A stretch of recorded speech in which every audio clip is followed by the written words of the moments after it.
Hey, I'm IDK and today I'm going to be telling you the complete history of the PlayStation. Now, the PlayStation is a widely known console that many people have had in their lifetime, whether it was the PlayStation 3 or even the original PlayStation. It first started off with one guy named Ken Kutaragi, who was responsible for the creation of the PlayStation.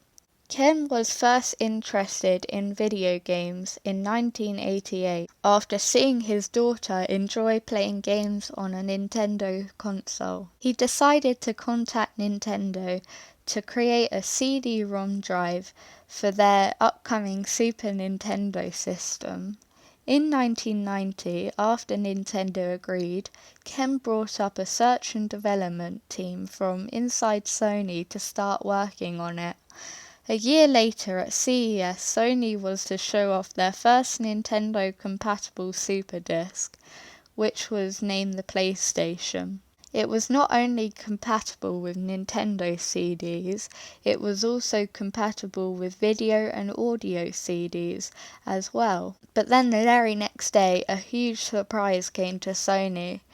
Nintendo had announced that they were breaking up the partnership with them, and instead were going to work with Philips. This made the leader of Sony very mad, and other workers thought it'd be a bad idea to go back into the game industry. In 1992, there was a meeting to discuss the future of the PlayStation, which was very close to being scrapped. However, Ken reminded them that it was Nintendo who was the ones at fault for dishonouring the company and not Sony itself. After that, the PlayStation project was allowed to continue, but many were still unhappy about it. Now that was all sorted, they had to decide whether they wanted to make a 2D game or work on 3D graphics.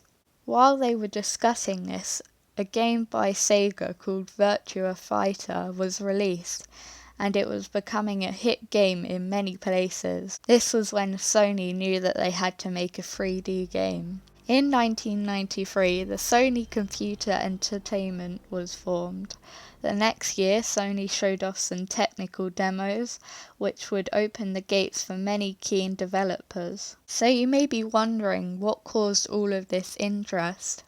Well, Sony did have many good 3D graphics, and they also had many CD compatibilities, which was major back then. In December 1994, the PlayStation was released in Japan, and its major competition was the Sega Saturn. There's never been a game like Sega Saturn's Knights.